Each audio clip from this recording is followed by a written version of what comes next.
materia estuvimos hablando de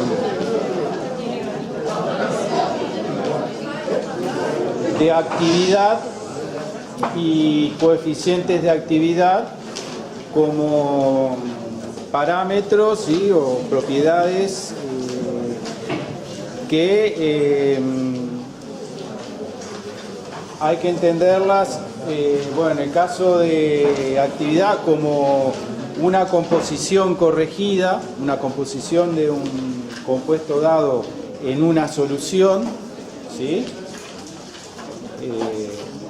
Y esa actividad o composición corregida resultaba de multiplicar a la composición expresada, como hemos visto en los ejemplos, como fracción molar, multiplicar esa composición por el factor de corrección, que es el coeficiente de actividad. Vimos cómo esos coeficientes de actividad dependían de la temperatura y la presión, y a su vez de la composición de la solución. O sea que, dada una solución con una composición determinada de un soluto, bueno, el coeficiente de actividad por el cual hay que corregir a esa composición varía según el valor de la composición. Vimos el sistema racional y el sistema empírico para expresar los coeficientes de actividad. Y bueno, dijimos que entonces esa actividad reemplazaba la composición en distintas expresiones que hemos visto en este curso y en el anterior, y que terminamos la clase pasada mostrando, por ejemplo, cuando se trató el tema de propiedades coligativas, en el desarrollo teníamos expresiones como esa que están ahí. Bueno, esto no anda ahora. Bueno, esta que vemos en la primera parte ahí de la transparencia. Expresiones para el coeficiente de reparto como cociente de concentraciones, ¿sí?, de un soluto en dos fases distintas, dos solutos solventes invisibles, A y B, con la constante de equilibrio. Bien, y entonces en esas mismas expresiones lo que se hace es sustituir a la composición, que en todas ellas estaba como fracción molar, y acá también, sustituirla por la actividad. Bueno, o sea, es sencillo entonces cómo introducir la actividad en las expresiones. Y esas actividades tendrán un valor numérico distinto de las composiciones en general, ¿no? Bien,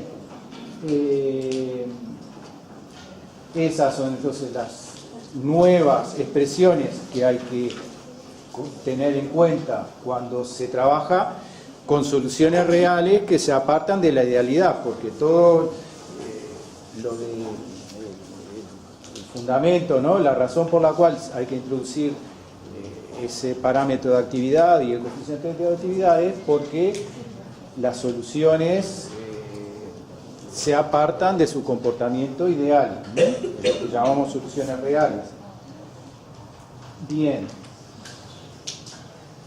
Y bueno, muchas de las expresiones que vimos en la transparencia anterior y anteriormente, a su vez, son utilizadas para determinar actividades, ¿no? Entonces acá tenemos un listado, bueno, se muestran métodos de los más comunes para calcular, ¿sí?, actividades de un soluto dado, de un compuesto dado en una solución. Soluto o solvente, por ejemplo, para un compuesto dado en una solución, ¿sí? Lo que acá representa I, ¿sí? El compuesto I, en una solución es posible determinar cuál es su presión de vapor en el equilibrio que esa solución tiene con su fase de vapor. Es posible imaginar un recipiente cerrado, como hemos supuesto siempre para una situación de equilibrio, en que la solución líquida ocupa una parte de ese recipiente cerrado y el resto va a estar ocupado por los vapores de los compuestos de la solución, ¿sí? Y eso, si se deja suficiente tiempo, alcanza un equilibrio. En esas condiciones de equilibrio es posible determinar cuál es la presión parcial del compuesto I en la fase de vapor, que es lo que acá representa P sub I. Y bueno, datos de tabla permiten a su vez conocer cuál es el valor de la presión de vapor de ese compuesto I puro, porque ya lo han visto ustedes en el curso anterior, la presión de vapor de un compuesto puro depende de qué variables. Para un compuesto puro.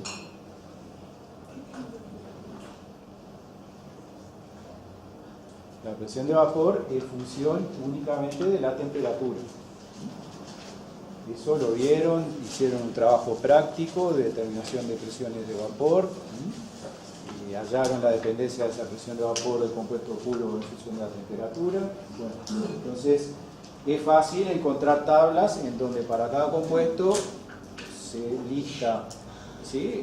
La temperatura y la correspondiente presión de vapor. Bien, entonces esto es fácil de hacer experimentalmente y apoyándose en datos de tabla, de bibliografía, y de esa manera se halla la actividad. Por supuesto, como está hecho acá el cálculo con respecto a la presión de I puro, estamos hablando de la actividad calculada en el sistema racional, en donde se usaba la ley de Raoult como referencia. Y entonces, conociendo la composición de la solución, que también es fácil de saber a partir de cómo se preparó, ¿sí? De los datos de cómo se preparó, se puede conocer también cuál es la fracción molar de I y de esa manera hallar el coeficiente de actividad, que será el coeficiente de actividad en el sistema racional. Bien, algo parecido se puede hacer trabajando con el sistema empírico, en donde la referencia ahora es el soluto. Y en el sistema empírico la actividad se calculaba o se expresaba, o sea, en el sistema empírico la presión del compuesto I es la presión calculada por la ley de Henry y corregida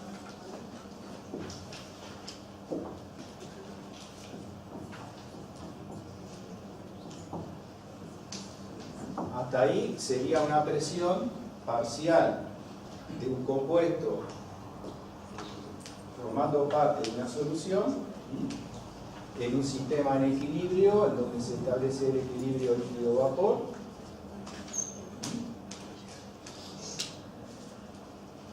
Pero corregido por el coeficiente de actividad, para tener en cuenta el apartamiento de la idealidad. Bueno, esta es la expresión, entonces, para la presión, en donde, entonces, el coeficiente de actividad será calculado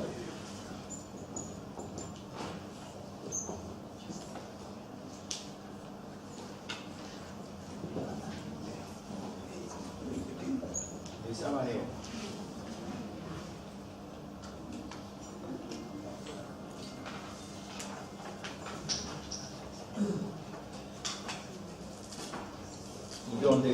producto de X por Y será la correspondiente actividad. La fracción molar por el coeficiente de actividad será la correspondiente actividad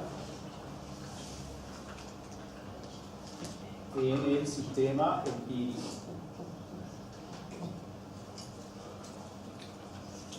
Bien, esos son los cálculos que están planteados acá, en donde la presión se va a medir experimentalmente, la presión parcial de I en el equilibrio líquido-vapor. La constante de Henry también es una constante que depende únicamente de la temperatura para un determinado compuesto, formando parte de una solución con otro compuesto. Entonces también son datos que es posible encontrar en tablas para las constantes de Henry, donde se va a listar, bueno, el valor de la temperatura, ¿sí? Por ejemplo, soluciones acuosas de un determinado compuesto, ¿sí? Y acá, con el dato de tabla de la constante de Henry y la presión parcial medida, se puede hallar la actividad, y con el valor de la actividad y conociendo la composición X de la solución, ¿sí? La fracción molar de la solución, se halla el correspondiente coeficiente de actividad.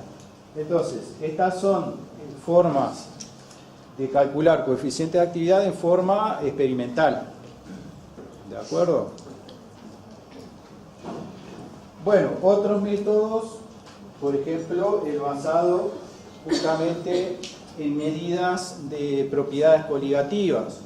Las propiedades coligativas, acuérdense, eran 4, ¿no? El descenso relativo de la presión de vapor, el descenso crioscópico, el aumento ebulloscópico y la presión osmótica. Bueno, acá está dada la relación, que ustedes la pueden buscar en los apuntes del curso pasado, para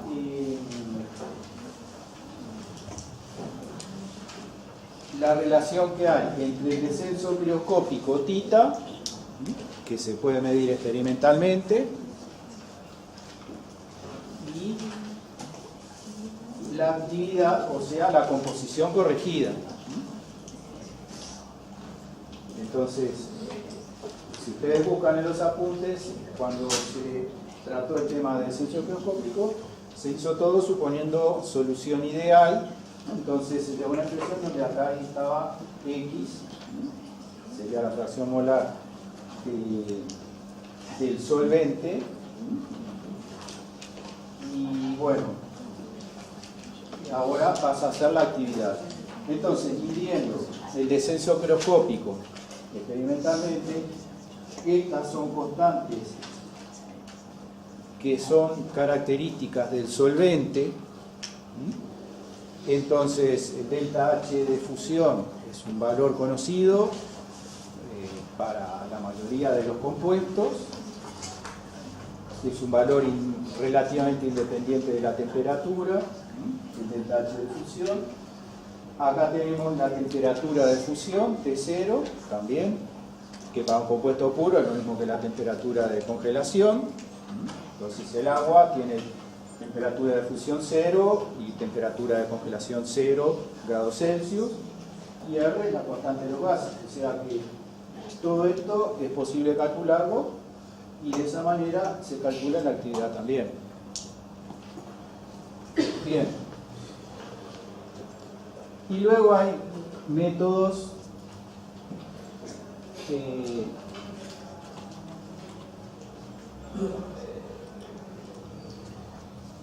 basados ya, esto es un poquito más complicado, pero ustedes, si buscan, van a encontrar esta relación o esta ecuación de Gibbs-Dagen, que relaciona variaciones de potenciales de los dos componentes de una solución.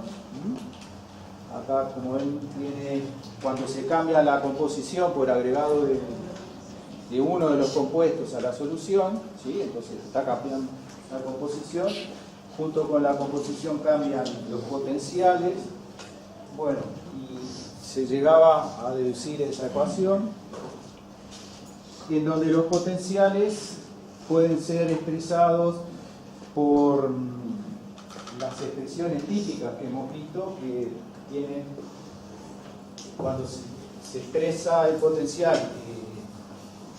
en su dependencia con la composición, el potencial tiene una forma así, para el compuesto I, pero ahora en vez de X será actividad, o sea, multiplicando por el gamma I, por el coeficiente de actividad correspondiente,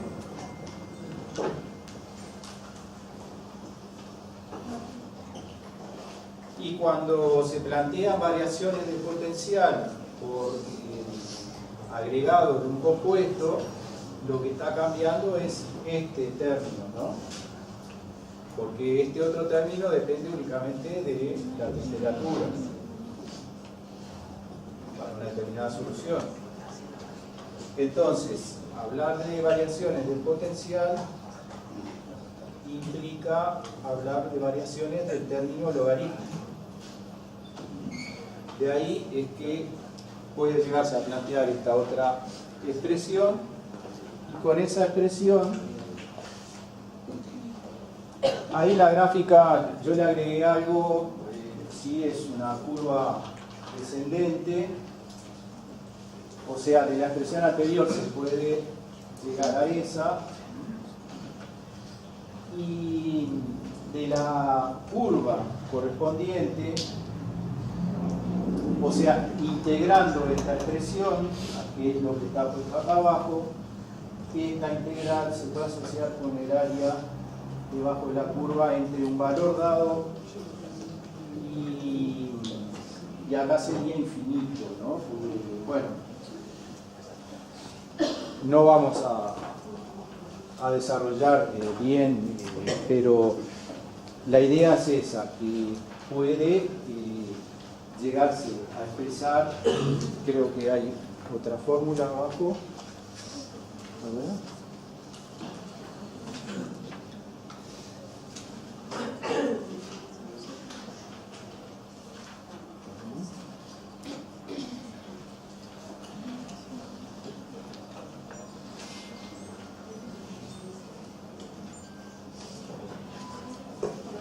No, en esta, no sé si la de ustedes hay correspondencia de la.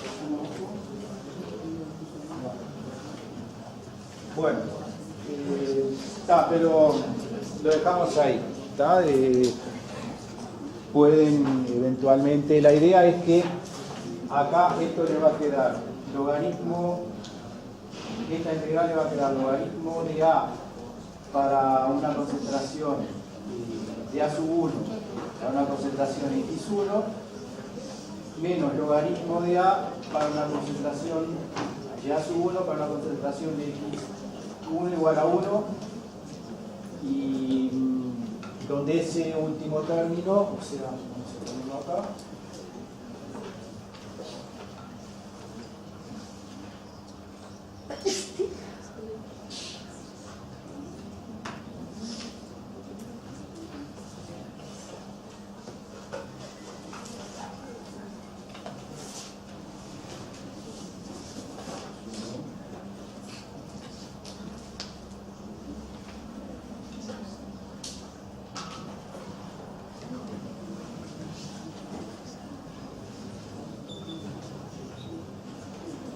cuando X1 vale 1, estamos hablando del compuesto puro.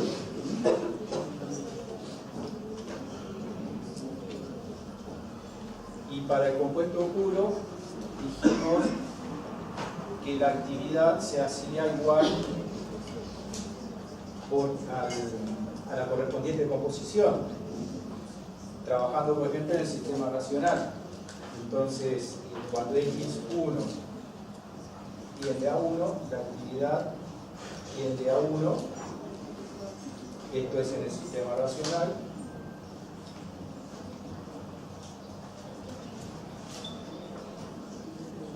Y entonces este término se haría 0, pues nos quedaría el logaritmo de 1, esto sería igual a 0, este término, y por lo tanto lo que acá nos va a quedar es el logaritmo de A para esta composición x1 igual a toda esta reintegral que es esta A. De esa manera podemos hallar la concentración, o sea, la actividad de A, o sea, en principio el logaritmo de la actividad, para una concentración X. Esa es la idea, ¿sí? No lo vamos a desarrollar el tema, incluso creo que no tienen ejercicio, pero eso está en los textos, ¿sí? Bien. Hasta acá el tema lo hemos desarrollado. Lo que vamos a agregar acá es algo que luego gente, o sea, lo que hagan sobre todo para la carrera de Ingeniería de Alimentos, pero también eso, el tema alimentos se puede encarar también en otras carreras. Ahí se encuentran con el concepto de actividad de agua, ¿sí? O el parámetro de actividad de agua, que se define de igual manera que lo hemos definido anteriormente, como el cociente entre la presión de vapor sobre la presión parcial, digamos, del agua, que resulta de exponer al material, como está dicho ahí, son materiales que pueden ser de origen, todos ellos de origen biológico, ¿sí? Y que en un ambiente cerrado dan lugar a una determinada presión de vapor en equilibrio. Entonces será la presión de vapor en el equilibrio sobre la presión del agua pura. Solo que en ese tipo de materiales el agua está de distintas formas, no está solo en solución. Entonces, podrán encontrar agua combinada a compuestos, a distintos compuestos del material, ¿sí? Y también agua en solución. Entonces, de todo lo que resulte de esas interacciones que el agua tenga con el resto del material, ¿sí?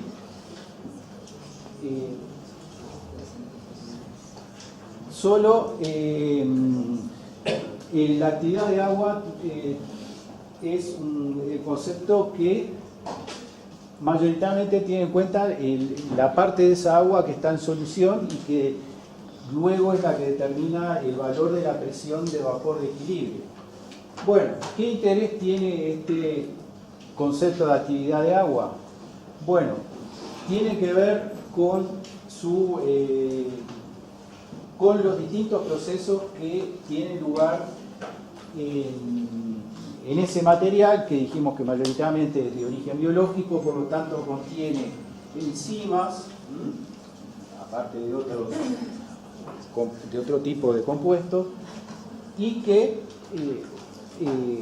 son importantes, como ya vimos cuando vimos catálisis enzimática, en la velocidad de los distintos procesos que tienen lugar en esos materiales, ya que las enzimas son catalizadores. Pero el agua presente afecta, en cuanto a la cantidad de agua relativa, ¿sí? Afecta a la velocidad de todos esos procesos de transformación.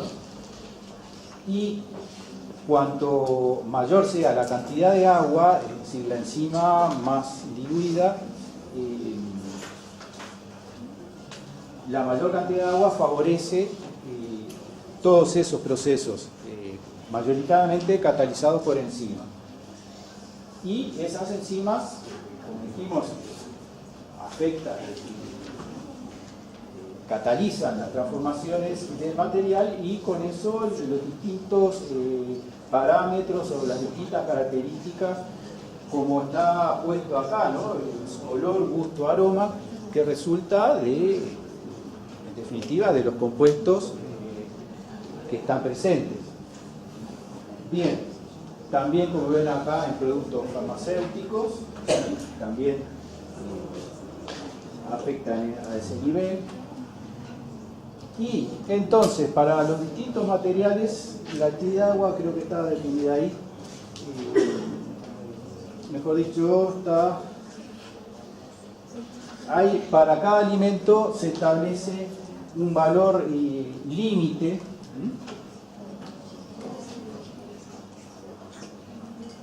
que por debajo del cual esos fenómenos se reducen significativamente. Entonces, para los distintos materiales se regula ese parámetro de actividad de agua para justamente regular la velocidad con que se dan las transformaciones. Ahí, entonces, para los distintos materiales, y como ven acá se trata mayoritariamente de alimentos, se especifica cuál es la actividad de agua típica. ¿Y qué se ve? Bueno, que los que tienen mayor actividad de agua son aquellos que son más sensibles a transformaciones y que por lo tanto requieren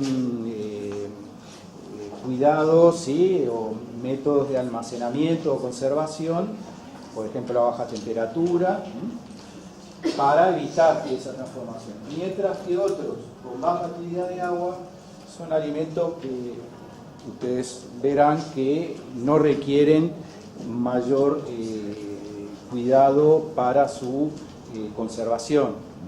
Justamente en estos las transformaciones se dan muy lentamente. Bien, vamos a ver electrolitos fuertes. Esto es un tema que lo damos por separado porque para estos electrolitos la forma de expresar las actividades y los coeficientes de actividades tienen en cuenta que lo que va a haber en solución son no el compuesto de partida del electrolito, sino los iones correspondientes. Entonces ahí ustedes tienen planteado un electrolito que por ser fuerte en solución se disocia dando A Z más y B Z menos, y estos nu más y nu menos son la cantidad de iones por molécula o mol de partida, ¿no? Bien. Bueno, entonces ahí lo que tienen ustedes planteado es simplemente la cantidad de iones positivos y negativos que resultan de la disociación de un mol.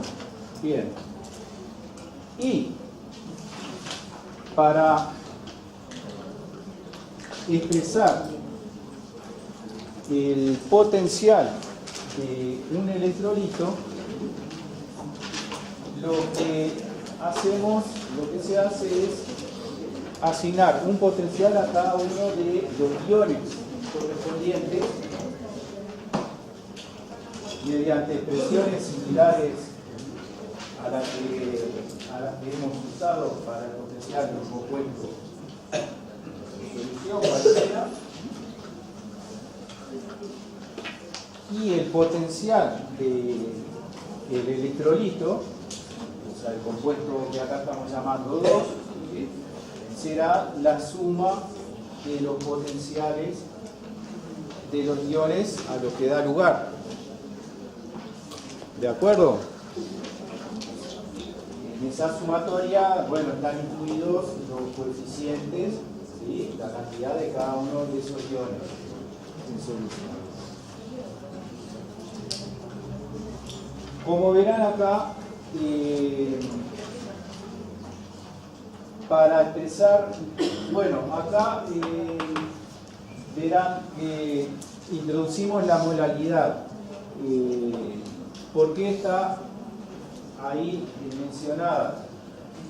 Porque estos potenciales que dijimos que tienen una dependencia de la concentración, si bien nosotros habitualmente hemos usado la fracción molar como expresión de la concentración, también es posible utilizar otras formas de expresar la concentración, entre ellas la molalidad. Eso es particularmente habitual cuando se trabaja con solutos, o sea, compuestos en solución, pero que a su vez están en baja concentración. Entonces, de esa manera, el potencial de un compuesto, y en este caso estamos hablando de solutos que a su vez se disociaron en iones, ¿sí?, puede expresarse como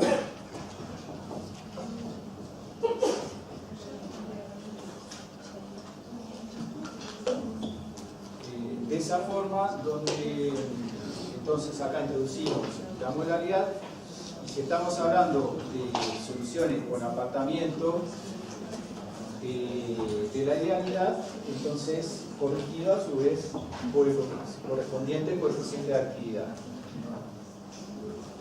Entonces el resto del desarrollo que ustedes van a ver es teniendo en cuenta este tipo de expresiones de potencial.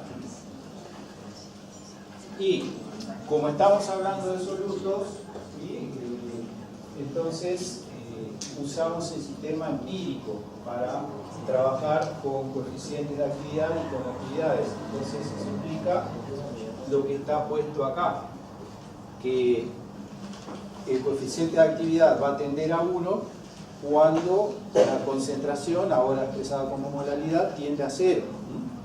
Eso es el sistema empírico, tal como lo habíamos definido en la clase anterior. Bueno, entonces, ¿cómo expresar? Por ejemplo, ahí da el cloruro de calcio como ejemplo. ¿Cómo expresar el potencial del cloruro de calcio? Deben tener más o menos noción de que el cloruro de calcio es un electrolito cuando se lo disuelve en agua, ¿sí? Y en principio vamos a suponer que es un electrolito totalmente disociado, o sea, fuerte.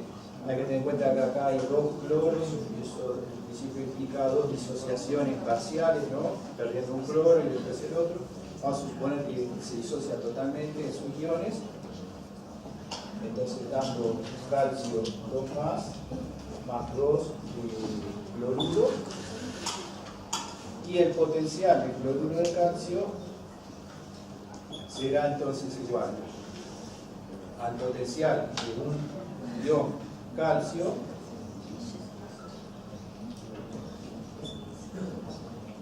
más 2 veces el potencial de ion cloruro.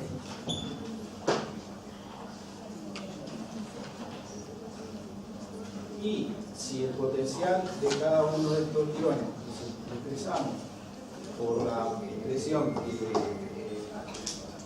pusimos recién, expresión de la molalidad, esto nos va a quedar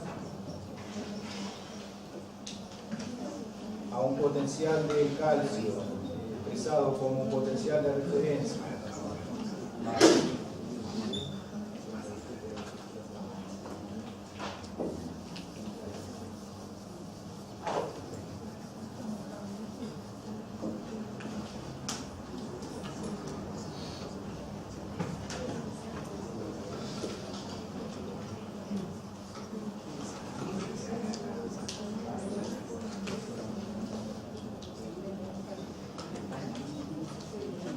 más 2 veces el potencial de ion cloruro, que será entonces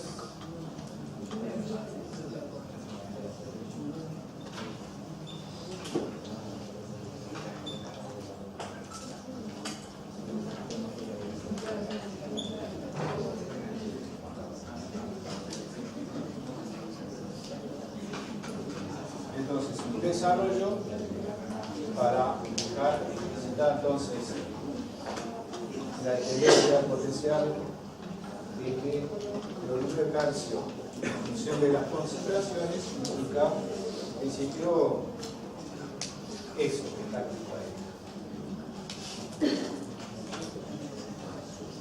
Bien, con estas expresiones es que podemos expresar, ¿sí?, como está puesto ahí, ya en forma más genérica, cómo es el potencial de un electrolito, ¿sí?, donde habrá entonces un ion positivo y un ion negativo en cantidades, ¿sí?, de acuerdo a la fórmula, digamos, a la composición del electrolito, en donde los potenciales de cada ion, ¿sí?, para el electrolito en su forma, digamos, genérica, no disociada, el potencial seguirá siendo expresado en función de la modalidad correspondiente.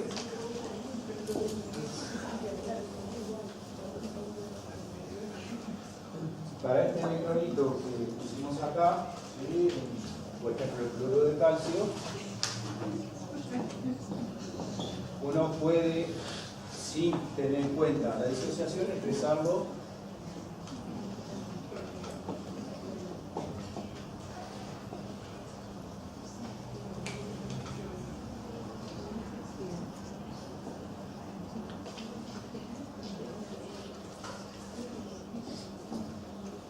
eso es lo que está puesto en forma genérica, ¿no?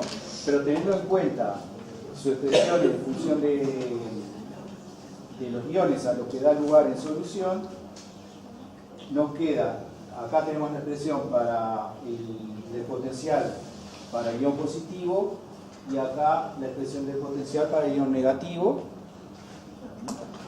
tal como la desarrollamos para el cloruro de calcio acá.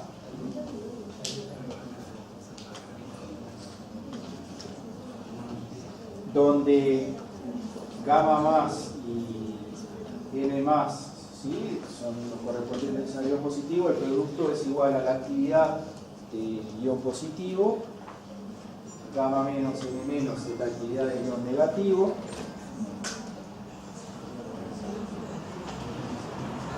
Y si hacemos el desarrollo tal como lo hicimos acá para el calcio, para el cloruro de calcio, perdón, acá nosotros podemos reagrupar los términos que no dependen de la concentración, o sea, este y este otro, podemos reagruparlos y es lo que está hecho acá. Reagrupamos los términos independientes de la concentración y nos queda eso.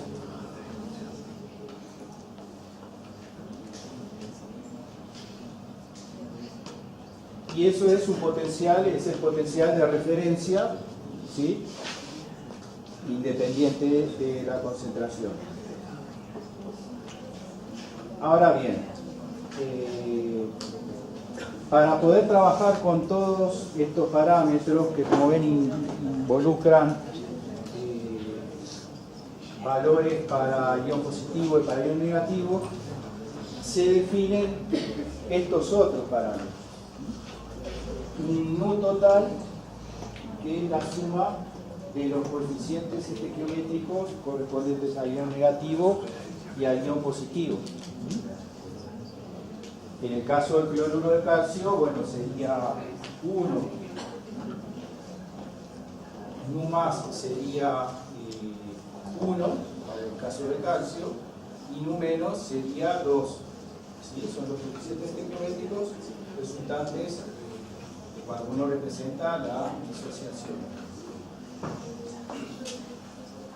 Después se define un gamma más menos, que es una especie de promedio, pero no es promedio aritmético, ¿no? Es una productoria de gamma más elevado a la nu más, o de gamma menos elevado a la nu menos, y de todo eso elevado a la 1 sobre nu. Eso da una especie de valor promedio de los valores de gamma más y gamma menos. Lo mismo se hace para la molaridad. Entonces se define la molaridad iónica media de esta otra forma, y para la actividad. Bien, entonces quizá lo que, teniendo en mente, o lo escribimos en el pizarrón, bueno, la tenemos de vuelta ahí. La ecuación 4 es la que está representada de vuelta acá, y en este término logarítmico tenemos el producto de gamma más a la nu más o gamma menos a la nu menos, que con la definición de la transparencia anterior sabemos que es igual a gamma más menos, o sea, al coeficiente de actividad iónica media, iónico medio, elevado a la nu. Lo mismo para este otro producto de M más, nu más, M menos a la nu menos, es la molaridad iónica media elevada a la nu. Entonces, de esa manera expresamos en función de esos nuevos parámetros que hemos introducido. Acá podemos ver también que podemos reagrupar gamma más con M más de esta forma y gamma menos con M menos de esta forma, este con este. Acá está hecho de vuelta, pero bueno, están cambiados de orden, donde este producto es igual a la actividad más elevado a la nu más, y este es a menos a la nu menos, y este producto es la actividad iónica media elevada a la nu. Esta transparencia está agregada. Si quieren, tómense un minutito para copiarla. Simplemente intenta aclarar un poco más lo que después aparece en la siguiente transparencia que ustedes tienen. Simplemente es una forma de dejarlo más a la vista, como se hizo el planteo.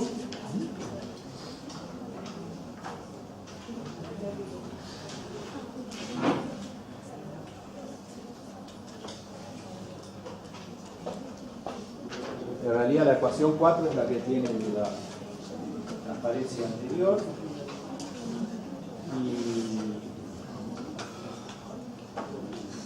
lo que acá se intenta es dejar expresado el potencial, pero en función de estos nuevos parámetros iónicos medios, ¿no? Los gamma más menos, molaridad más menos y actividad más menos.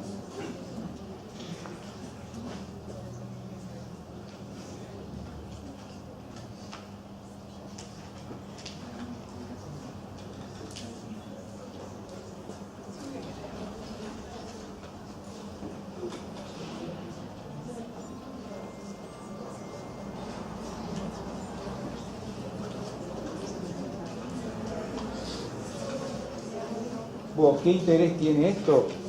El siguiente, que se van a definir estos valores iónicos medios que van a ser característicos de cada electrolito. Y ahí estos A más menos, estos gammas más menos, van a ser del electrolito, porque combinan los valores correspondientes a cada uno de los iones, de ion positivo y de ion negativo. Entonces podrán ser valores que después para cada tipo de compuesto electrolítico, o sea, así, electrolito fuerte, podrá encontrarse o podrá determinarse experimentalmente. Bien, acá están entonces las expresiones que justamente con lo que está en esa transparencia agregada puede llegarse a plantear para el potencial de cada electrolito ahora, ¿sí? En función de esos valores medios.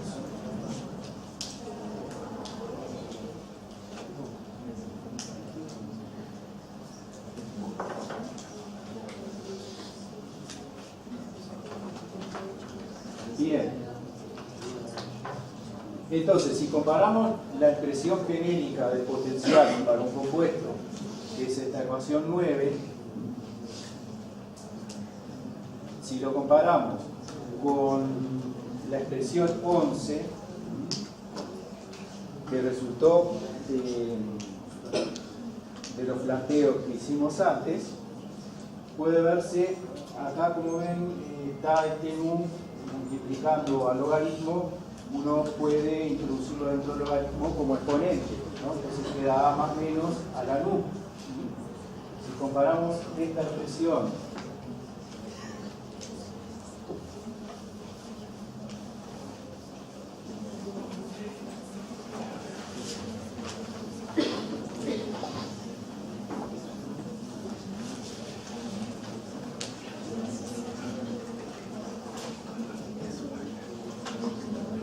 arriba, está planteada como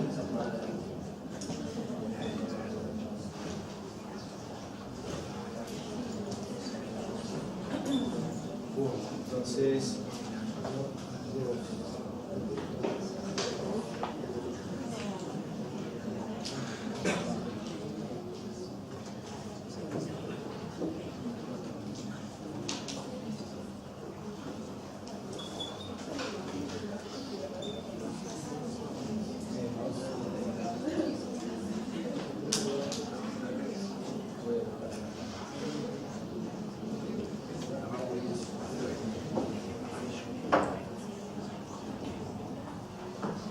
esto es lo mismo que escribir nudos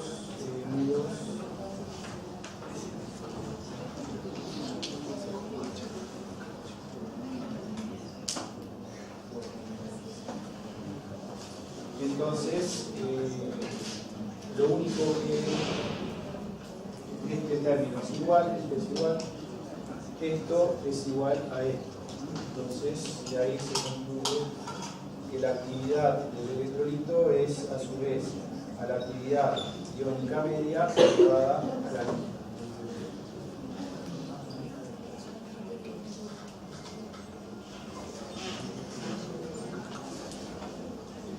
Bien. Entonces, con todo esto lo que vamos a hacer es ejercitarlo con este ejercicio en donde se dan 4 compuestos distintos considerados como electrolitos fuertes. ¿Sí? Bueno, ¿por qué están estos? Bueno, principalmente interesa ver que en el caso de, bueno, el cloruro de potasio es un electrolito 1,1, binario, 1,1.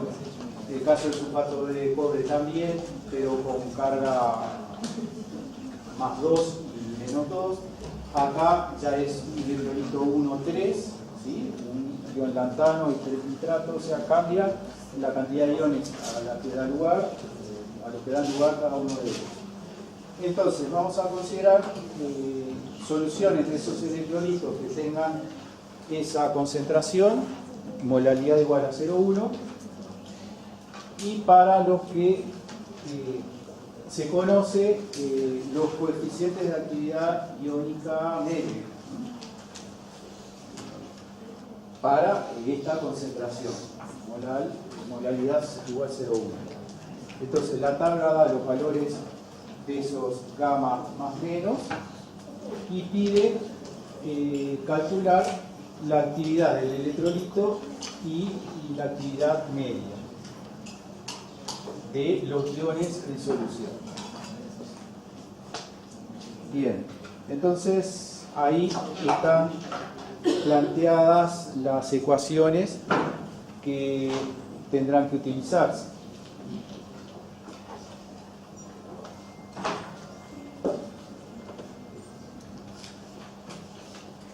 la actividad va a ser el producto, bueno, acá está planteado, será el producto del coeficiente de actividad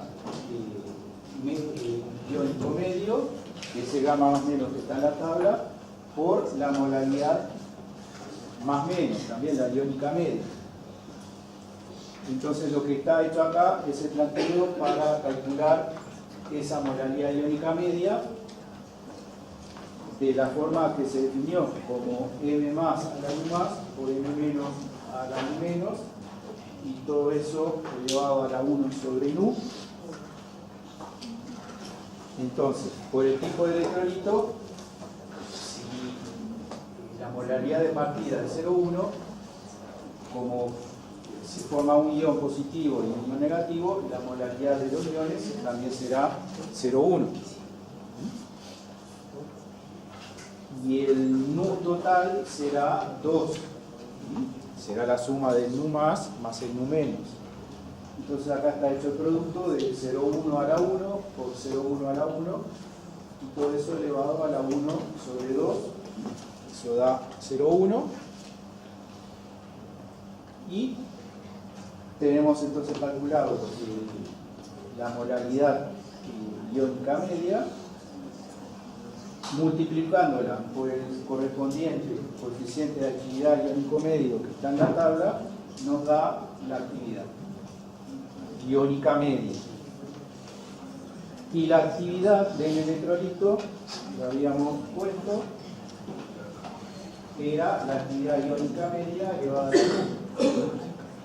Entonces, acá tenemos el correspondiente valor, multiplicando la actividad iónica media, elevándola al cuadrado. Y nos da este valor de aquí. Bueno, ese procedimiento es el que se utiliza para los demás electrolitos. En este caso va a ser igual porque de vuelta se trata de un electrolito 1,1. La carga del ion, como verán, no juega en esto, entonces las molaridades de cada ion serán las mismas, el Nu total también,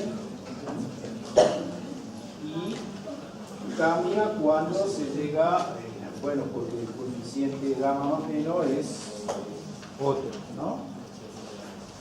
Por lo demás, el cálculo es igual, y lo mismo ustedes lo tienen en las transparencias. Luego acá es un poco, digamos, más complicado, pero no sé, demasiado decir que es más complicado. Es decir, acá van a tener que la molaridad del ion negativo va a ser 0,3. Ese 0,3, luego acá en esta expresión irá elevado a la 3, ¿sí?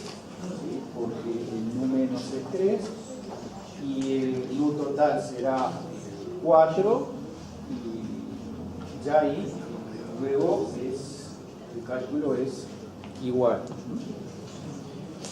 Y en este otro también, ¿sí? En donde acá tendrán la molaridad de M más será el doble, el 0,1, va a ir elevado a la 2, y acá el 0,3 a la 3, elevado a la 1 sobre 5. Bien. Lo que vamos a ver en estas transparencias son teorías que en base a parámetros moleculares y sobre todo características de los electrolitos permiten llegar a expresiones que vinculan coeficientes de actividad con parámetros típicos de los electrolitos y de las soluciones que están formando. Acá hay distintos parámetros. K es la constante de Boltzmann, D son parámetros de polaridad, yo en este momento no recuerdo, pero hay distintas constantes está la carga del ion y está la temperatura absoluta y está I, que es lo que llamamos fuerza iónica. Ese es el parámetro que vamos a ver que va a incidir en el valor del coeficiente de actividad. La fuerza iónica para un electrolito en solución o mezclas o más de un electrolito es un medio de toda esta sumatoria, donde J representa a cada especie iónica presente. Entonces, ahí podemos tener, como dije recién, presentes más de un compuesto disociado, ¿sí? El electrolito disociado totalmente. ¿Qué nos da idea de esta fuerza iónica? Bueno, de la cantidad total de especies cargadas en solución y que por tener carga positiva y negativa interaccionan con otros iones, ¿sí? Con otros iones de igual carga repeliéndose y con iones de distinta carga más bien tendiendo a atraerse, ¿no? Fuerzas de atracción. Y la idea detrás de esta teoría es que cuanto mayor sea la fuerza iónica, o sea la cantidad de especies cargadas, mayor va a ser el apartamiento de la idealidad para esas especies en solución, para esas especies cargadas en solución. Bien. ¿Eso qué implica respecto a los coeficientes de actividad? Ese mayor apartamiento de la idealidad. Bueno, coeficientes de actividad que se van a apartar del valor 1, ¿sí? Tanto más cuando mayor sea la fuerza iónica, o sea, la cantidad de especies cargadas. Entonces, se llegan a expresiones que tienen un rango de validez acotado, como dice ahí, para dilución infinita. Eso serán expresiones de este estilo, donde para cada especie iónica la vinculación que se puede plantear para el coeficiente de actividad tiene esas formas logarítmicas, ¿no? Donde se ve, bueno, queda explicitada la dependencia con la fuerza iónica, el parámetro I, la carga iónica del correspondiente ion y un parámetro A que engloba a varias constantes como las que pusimos en una transparencia anterior y que tiene valores que son característicos de cada solvente. Entonces para agua como solvente y para, ahí están dados los valores para dos temperaturas. O sea, depende de la temperatura y depende del solvente. Esto nos permite calcular el coeficiente de actividad principalmente para solutos, es decir, compuestos en relativa baja concentración, porque además estamos hablando de dilución infinita, entonces será coeficiente para compuestos en muy baja, coeficiente de actividad para compuestos en muy baja concentración. Bien.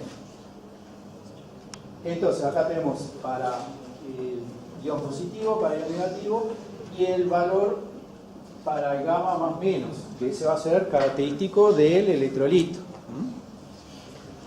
compuesto por el correspondiente ion positivo y el ion negativo. Bueno, y el rango de validez de esas expresiones límite, ¿sí? Todo esto es de Weisshaupt, como ven en el título, ¿no? Ya estaba dicho antes. ¿Sí? Se ve que en esta figura donde con líneas llenas se representa el valor del coeficiente de actividad. Si hay, mejor dicho, el logaritmo, ¿no? El logaritmo del coeficiente de actividad, más menos, o sea, para el electrolito. Este es el real. Y el punteado es el que predice la ley que expresamos recién, límite, ¿no? O sea, el título era ley límite, que viene dado por esas ecuaciones. Entonces, como se ve, la curva llena, que son los valores reales, y los de la ley límite coinciden, pero en un rango que en este caso, por ejemplo, es muy pequeño. Para este otro compuesto, el nitrato de cobre, también puede verse que es un rango pequeño, y para este otro, el sulfato de cobre, si se quiere, es mayor. El rango de validez, acá lo que se está representando es la fuerza iónica, ¿no? A la media, o sea, la raíz cuadrada de la fuerza iónica. Bueno, son entonces leyes que, basada en parámetros moleculares típicos de cada compuesto, permite llegar a expresiones que contienen esos parámetros y que coinciden con los valores reales del coeficiente de actividad en rangos acotados, en este caso de fuerza iónica. Bueno, por fuera de esos rangos ya las expresiones dejan de ser válidas. Será necesario afinar los modelos y poder llegar a expresiones que ya comienzan a ser más complicadas desde el punto de vista matemático, para poder seguir ajustando, digamos, la teoría a la práctica. Bien, pero eso no lo vamos a ver. Como ven en esta... Acá lo ven, ¿no? A ver, ¿cuál es la consecuencia del aumento de la fuerza iónica? Bueno, cuando la fuerza iónica es muy pequeña, digamos, entonces tenemos bajas concentraciones de electrolito, el logaritmo del coeficiente de actividad, como ven, tiende a 0, lo que implica que el coeficiente de actividad tiende a ¿cuánto? A 1, ¿no? Si el logaritmo tiende a 0, lo que está dentro del logaritmo tiende a 1. Y que a medida que aumenta la fuerza iónica, el valor del logaritmo se hace por debajo de 0, se hace negativo, lo que implica que el coeficiente de actividad se hace por debajo de 1. Por debajo de 1, entonces los logaritmos comienzan a ser negativos, y es lo que se ve acá, ¿no? Por estas curvas descendentes. ¿Qué quiere decir entonces? Que con el mayor valor de fuerza iónica, los coeficientes de actividad se hacen menores que 1. Estamos hablando entonces de solutos en solución, y todo eso tiene consecuencias varias, ¿no? Que están en esta otra transparencia. Yo le agregué en rojo algo para aclarar un poco el significado de lo que dice ahí, ¿sí? El potencial del soluto disminuye al estar en solución, porque el coeficiente de actividad disminuye, ¿no? Acuérdense que los potenciales tenían este parámetro gamma, que si disminuye, lo que hace es disminuir el valor del potencial. Bien. Y eso tiene consecuencias sobre algunos efectos que son conocidos, como por ejemplo el de la disociación de un soluto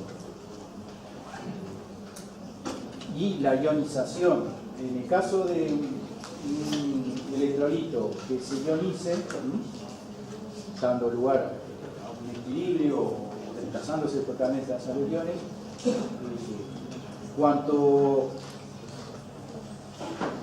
si se agrega un electrolito adicional, ¿sí?, que aumente la fuerza iónica del medio, eso ayuda a aumentar la disociación de ese electrolito. Y eso resulta justamente de la disminución del coeficiente de actividad debido a la mayor fuerza iónica. Lo mismo cuando se tiene un sólido que al disolverse se disuelve también dando lugar a iones. Hay muchas sales que ustedes conocen que se disuelven dando en solución nada más que los iones. O en ese caso, el agregado de un segundo electrolito al medio favorece la solubilidad de ese otro electrolito. Entonces, agregando un segundo electrolito se favorece, se mejora la solubilización. Bien.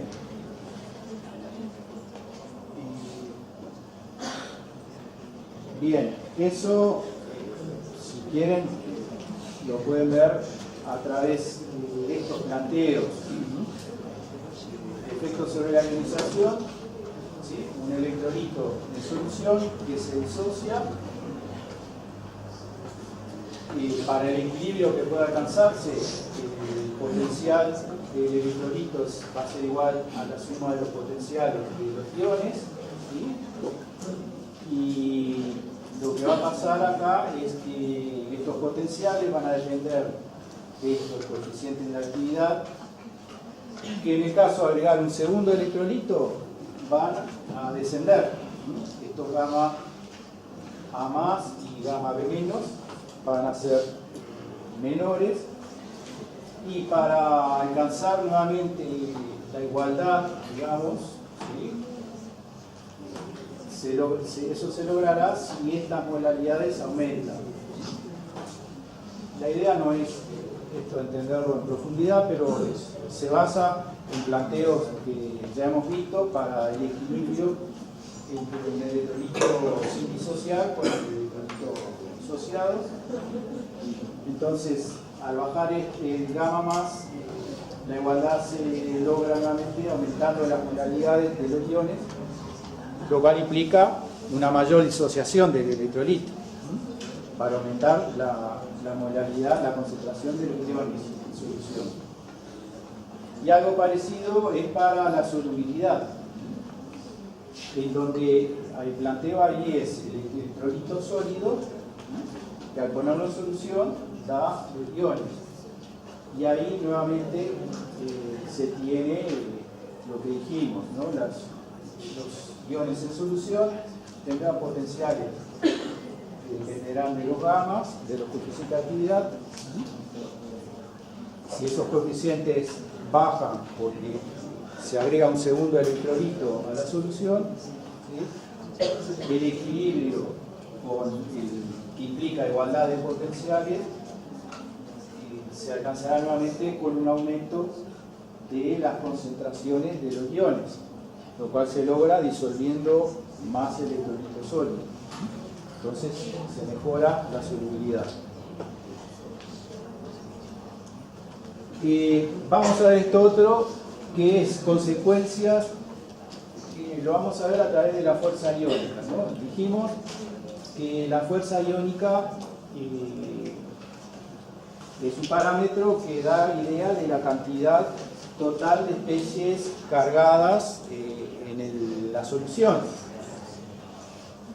En muchas reacciones, las etapas controlantes de la velocidad, ustedes han visto mecanismos de reacción, mecanismo de reacción en los que puede haber una etapa lenta, que es la que controla la velocidad global de la reacción, y en muchas de esas reacciones las etapas lentas involucran a especies cargadas que van a chocar.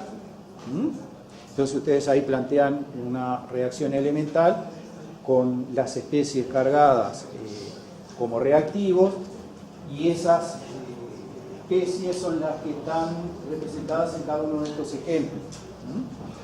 Serían las especies que reaccionarían en la correspondiente etapa lenta de la reacción.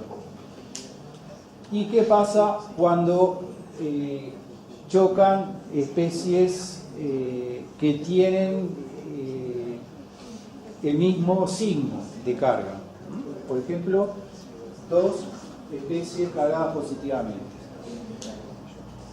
Lo normal es que haya que suponer que al acercarse esas dos especies para chocar, dado que tienen igual carga, haya una fuerza de repulsión que tienda a, por lo menos, disminuir la velocidad con que esas dos especies van finalmente a chocar. Si es que tiene suficiente velocidad, ¿sí?, la fuerza de repulsión la reducirá a esa velocidad, y eso reduce la fuerza que se pone en juego en el momento de choque, ¿sí? Y que eso determina una menor conversión de energía cinética en energía potencial, que para desestabilizar las especies en el momento de choque, y que luego darán lugar a reactivos, ¿no? Bien, entonces, lo opuesto pasa cuando chocan especies de signo contrario. Bien, en ese caso, cuando son especies de signo contrario, al acercarse habrá una fuerza de atracción adicional que hará que la fuerza en el momento de choque sea mayor y favorezca la reacción. Ahora bien, la presencia de otros iones en el medio, de otras especies cargadas, que no sean necesariamente reactivos, dijimos que eso se contempla en ese parámetro de fuerza iónica. La presencia de otras especies, ¿cómo afecta a esas atracciones o repulsiones? Las debilita. En el caso de las fuerzas de repulsión, el aumento de la fuerza iónica reduce esas fuerzas de repulsión, porque ahí las interacciones de esas especies con otras en el medio se hacen mayores, y debilita las interacciones entre las moléculas reactivas. Por lo tanto, para reacciones entre especies de igual signo, la fuerza iónica, el aumento de la fuerza iónica reduce la fuerza de repulsión.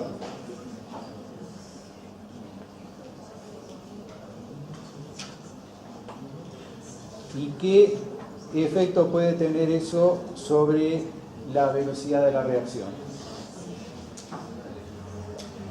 La favorece, ¿no? A reducirse la fuerza de repulsión,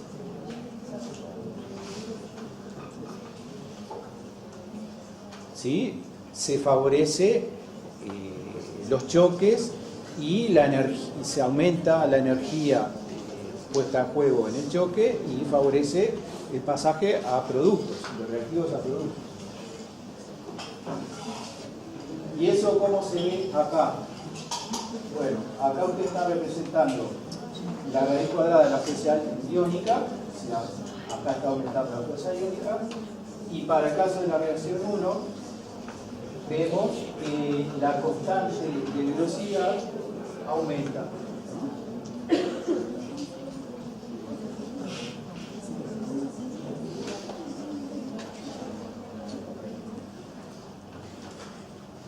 Lo mismo se ve para la reacción 2, porque también se trata de especies de igual signo.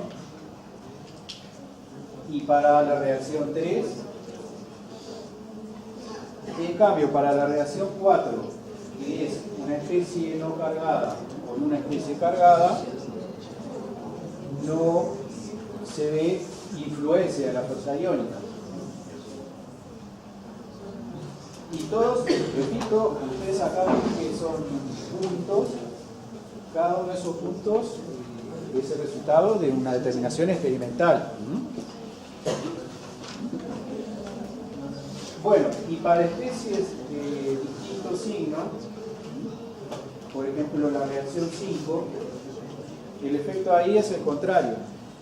La mayor fuerza iónica reduce la fuerza de atracción, porque estamos hablando de cargas de distinto signo que se atraen. Entonces se reduce la fuerza de atracción, entonces se reduce la fuerza con que interacciona en el momento de choque, y eso reduce la posibilidad de pasar a productos. Disminuye la velocidad de reacción, y eso se ve en el caso de la reacción 5 y de la reacción 6.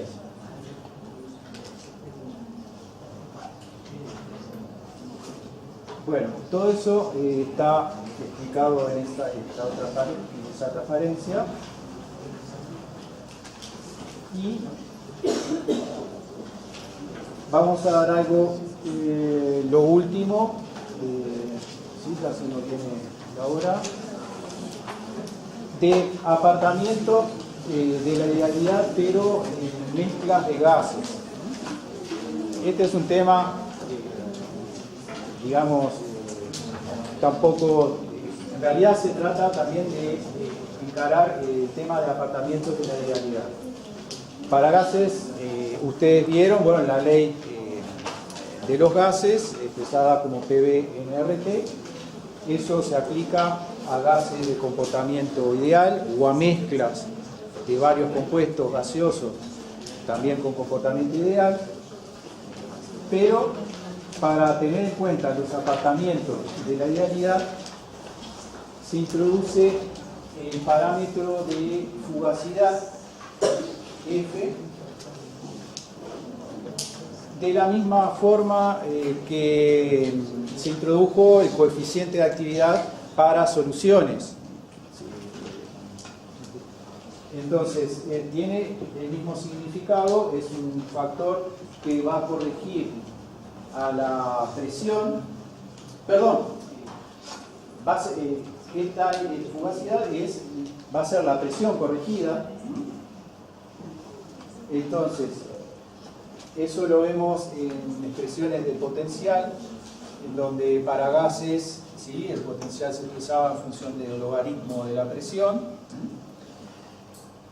Esta fugacidad va a sustituir a la presión y el resto de la expresión permanece igual. Y entonces, nuevamente, se plantea ver de qué va a depender este parámetro de fugacidad. Bien, esa fugacidad a su vez va a ser el producto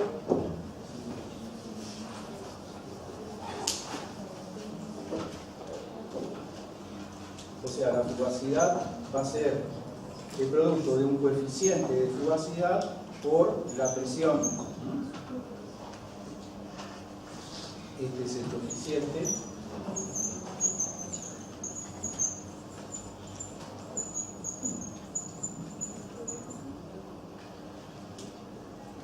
Y va a depender de la composición, o sea, estamos en principio para mezcla gaseosa, y va a depender de la temperatura y de la presión. Este coeficiente de fugacidad.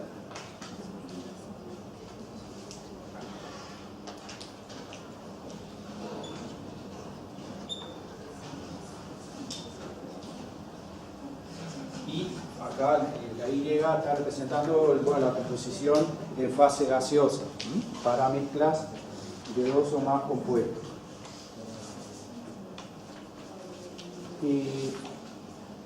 Ese coeficiente de fugacidad va a cumplir con esta condición, va a tender a 1 cuando la presión tienda a 0.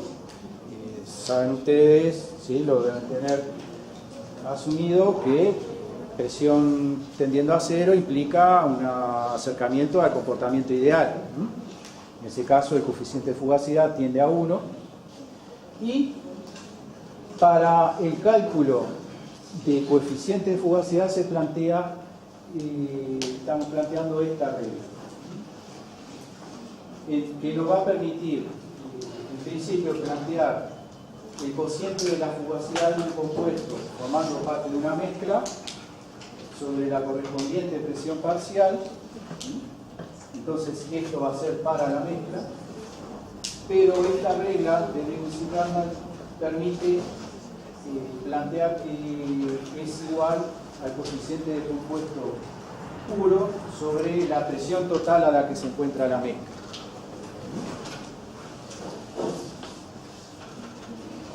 Y esto es a su vez el coeficiente, este último término, este término a la derecha, será el coeficiente de fugacidad para el compuesto I puro, expresado a la presión total de la mezcla. Y para poder calcular ese coeficiente de actividad del compuesto I puro, es que se utilizan estos diagramas generalizados, que son los que están en la siguiente transparencia, que nos plantean una dependencia del coeficiente de fugacidad. Entonces, para cualquier compuesto puro, en función de estos parámetros, que son presión reducida y temperatura reducida, definidas como están acá.